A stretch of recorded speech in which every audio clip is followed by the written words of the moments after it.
بسم الله الرحمن الرحيم.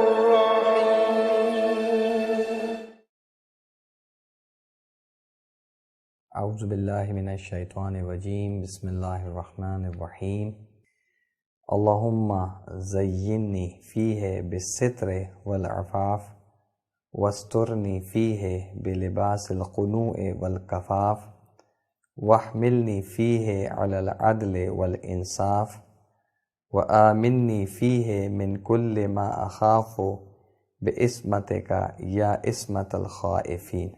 پروردگار کی صفات ثبوتیہ میں سے دو اہم ترین صفات علم اور قدرت ہے، اور علم و قدرت کی بہترین دلیل ہمارے پاس کائنات میں موجود مخلوقات اور مصنوعات کا مشاہدہ اور ملاحظہ ہے. کمال علم و قدرت کی نشانیوں میں سے ایک نشانی خود مخلوقات کو ظاہری اور باطنی لباس اور ظاہری اور باطنی زینت سے آراستہ کرنا ہے. اسی طرح جس طرح مخلوقات ظاہری اور باطنی لباس اور زینت سے آراستہ ہیں، اسی طرح انسان کو بھی پروردگار نے ظاہری اور باطنی لباس اور زینت سے مزین کیا ہے. انسان کی ظاہری زینت میں انسان کا کنگھی کرنا، انسان کا دائیں ہاتھ میں انگوٹھی پہننا، مسواک کرنا شامل ہے، جبکہ انسان کی باطنی زینت میں ستر اور عفت و پاک دامنی شامل ہے. ستر سے مراد انسان کے گناہوں کو اور خطاؤں کو پوشیدہ رکھنا، ان کو ڈھانپ دینا، ان کو چھپا دینا. یہ گناہوں اور خطاؤں کو پوشیدہ رکھنا، اس کا تعلق خدا کی ذات سے ہے، اور عفت اور پاک دامنی کا تعلق خود انسان سے ہے. قول مشہور ہے کہ یا من اظہر الجمیل و ستر القبیح، اے وہ ذات کے جو خوبصورتی کو، اچھائی کو واضح اور آشکار کرتی ہے اور قبیح اور بری چیزوں کو ڈھانپ دیتی ہے، چھپا دیتی ہے. یہ وہ ذات خدا کی ذات ہے. خداوند متعال کی ذات ستار العیوب ہے، انسان کی خطاؤں اور انسان کے گناہوں کو دوسروں سے پوشیدہ رکھتی ہے. یہی وجہ ہے کہ روایتوں میں بیان ہوا ہے کہ پروردگار ہر روز انسان کے جو دو فرشتے ہیں ان کو تبدیل کر دیتا ہے، تاکہ ہر روز نئے فرشتے جو ہے انسان کے گزشتہ گناہوں اور خطاؤں سے آشنا نہ ہو سکیں. اسی طرح روایتوں میں بیان ہوا ہے کہ روز محشر بھی خداوند متعال انسان کی خطاؤں کی پردہ پوشی کرے گا، یہاں تک کہ ہر انسان کا اعمال نامہ اس طرح اس کے ہاتھ میں دیا جائے گا کہ دوسرا شخص اس سے آشنا نہ ہو سکے گا، اس سے آگاہ نہ ہو سکے گا. پروردگار کی پردہ پوشی جہاں آخرت میں انسان کو ذلیل و رسوا ہونے سے بچائے گی، وہاں اس دنیا میں بھی انسان کی عزت و آبرو کا باعث بنتی ہے. حضرت موسیٰ علیہ السلام سے متعلق ایک واقعہ بیان کیا جاتا ہے کہ علاقے میں جب خشک سالی آ جاتی ہے تو سب گاؤں والوں کے ساتھ مل کے جناب موسیٰ علیہ السلام پروردگار سے بارش کے لیے دعا مانگتے ہیں، لیکن ان کی دعا قبول نہیں ہوتی. حضرت موسیٰ علیہ السلام خدا سے سوال کرتے ہیں کہ دعا کی عدم قبولیت کی وجہ کیا ہے، تو بتایا جاتا ہے کہ آپ لوگوں کے درمیان ایک ایسا شخص موجود ہے کہ جو گناہ گار ہے، کہ جس کی وجہ سے یہ دعا قبول نہیں ہو رہی. جب حضرت موسیٰ علیہ السلام خدا سے سوال کرتے ہیں کہ مجھے اس شخص کے بارے میں بتائیں تاکہ میں اس کو اس جم سے دور کر لوں، تو پروردگار حضرت موسیٰ علیہ السلام کو جواب دیتے ہیں کہ کس طرح میں اپنے بندے کی پردہ دری کروں. ایک اور حدیث میں وارد ہوا ہے کہ پروردگار ہر بندے کے لیے 40 پردے خلق کرتا ہے، کہ اگر انسان ایک گناہ کرتا ہے تو ایک پردہ جو ہے وہ پھٹ جاتا ہے. اگر وہ انسان توبہ کر لے تو دوبارہ سے وہ پردہ اپنی جگہ پہ واپس آ جاتا ہے، اور جب دوبارہ انسان گناہ کرتا ہے تو ایک اور پردہ جو ہے وہ اپنی جگہ سے ہٹ جاتا ہے. یہاں تک کہ یہ 40 پردے اگر انسان اپنے گناہوں کو جاری رکھے تو ایک ایک کر کے یہ ختم ہو جاتے ہیں، یہ ہٹ جاتے ہیں. اسی لیے کہا گیا کہ خداوند متعال جہاں پر انسان کی پردہ پوشی کرتا ہے لیکن گناہوں کی زیادتی باعث بنتی ہے کہ انسان کی رسوائی کا سبب مہیا کرے. پس اگر انسان عفت اور پاک دامنی کا دامن چھوڑ دے تو نتیجتاً اس کو رسوائی کا سامنا کرنا پڑتا ہے. امام جعفر صادق علیہ السلام فرماتے ہیں کہ میرے شیعوں کی نشانیوں میں سے ایک نشانی یہ ہے کہ وہ اپنے شکم اور فرج کو حرام سے محفوظ رکھتا ہے.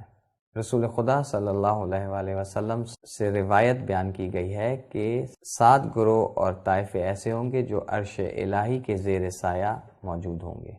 پہلا وہ امام جو عادل ہو، دوسرا وہ جوان جو پروردگار کا اطاعت گزار ہو، تیسرا وہ شخص کہ جس کا دل مسجد میں لگتا ہو، چوتھا وہ شخص کہ جو سیدھے ہاتھ سے اس طرح چھپا کر صدقہ دے کہ اس کے الٹے ہاتھ کو خبر نہ ہو، پانچویں وہ لوگ کہ جو ایک دوسرے سے خدا کی خاطر دوستی کرتے ہوں، چھٹا ایسا مرد کہ جو کسی خوبصورت عورت کی دعوت گناہ کو رد کر دے، ساتواں وہ شخص کہ جب وہ خدا کو یاد کرے تو اس کی آنکھوں سے آنسو جاری ہو جائے. اسی لیے ہم دیکھتے ہیں کہ امام معصوم اس انداز میں دعا کرتے ہیں: اللہم زینی فیہ بالستر والعفاف. اے میرے معبود آج کے دن مجھے پردے اور عفت اور پاک دامنی سے زینت دے.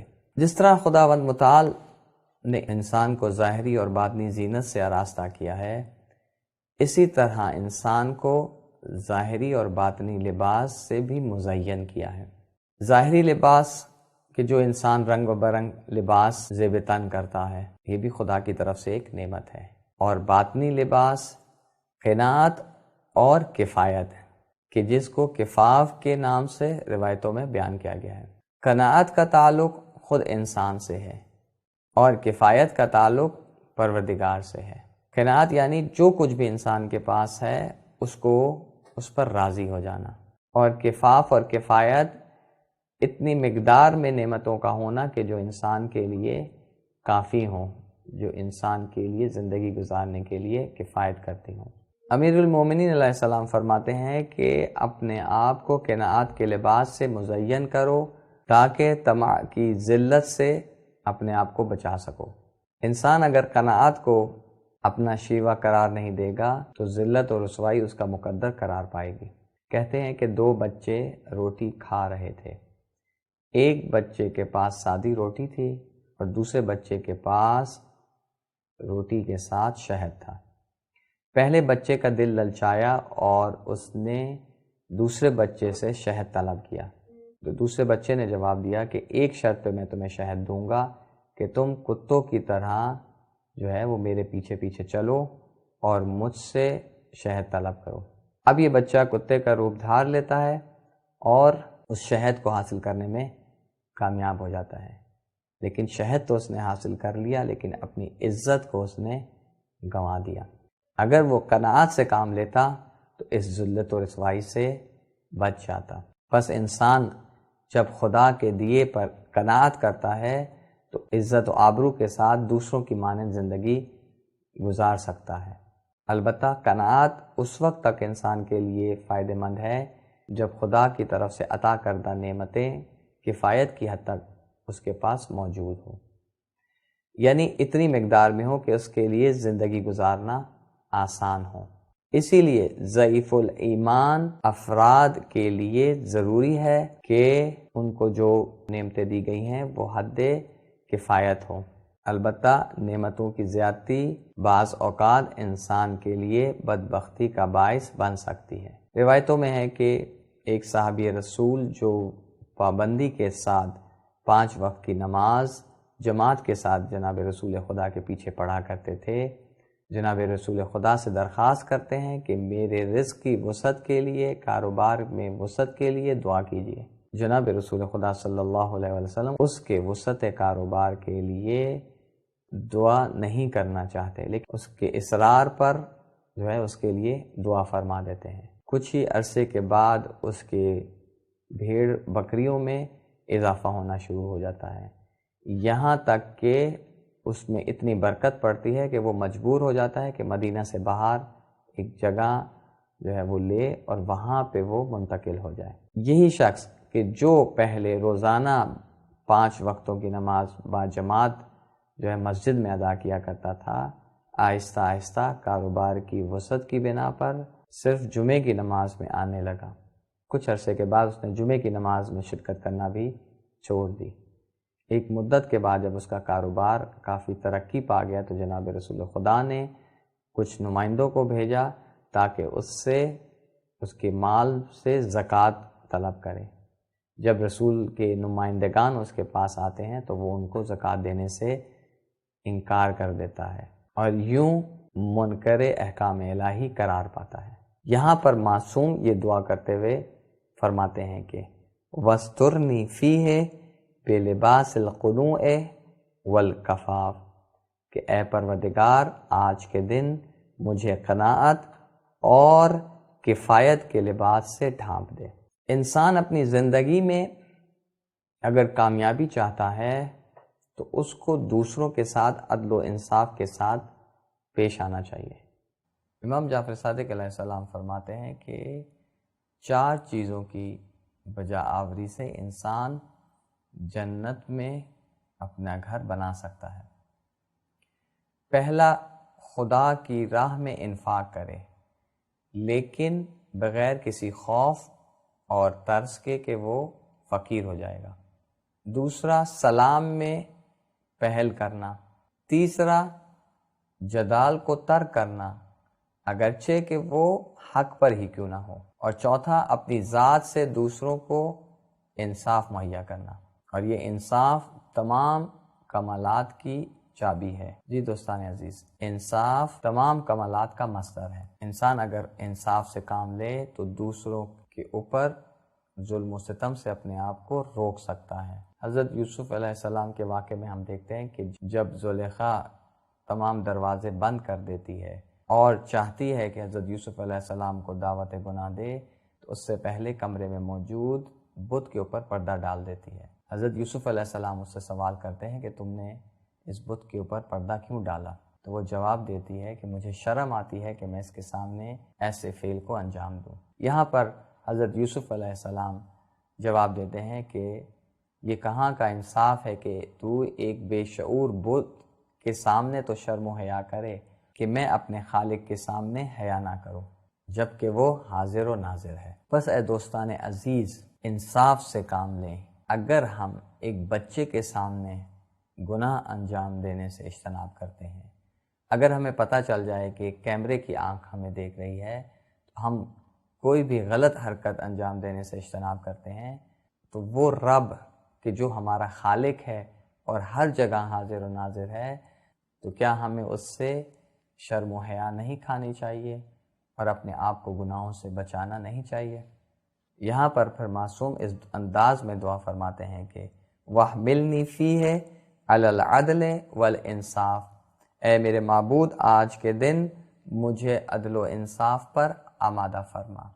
اب جب کہ انسان کوشش کے باوجود عدل و انصاف کے ساتھ کام نہیں لے پاتا اپنی ذات سے متعلق یا دوسروں سے متعلق، تو ایک خوف اور ایک ڈر اس کے دل میں جنم لیتا ہے کہ پروردگار کے عذاب کا میں مستحق قرار پاؤں گا۔ ایسے میں ایک مومن انسان چاہتا ہے کہ خدا کی پناہ میں آئے تاکہ اپنے آپ کو خدا کے عذاب سے بچا سکے۔ اسی بات کو مد نظر رکھتے ہوئے معصوم یہ دعا فرماتے ہیں وَآمِنِّي فِيهِ مِن كُلِّ مَا أَخَافُ بِعِصْمَتِكَ یا عِصْمَتَ الْخَائِفِينَ، اور آج کے دن مجھے اے پروردگار اپنی پناہ کے ساتھ ان چیزوں سے امن دے دے جن سے میں ڈرتا ہوں، اے ڈرنے والوں کی پناہ گاہ۔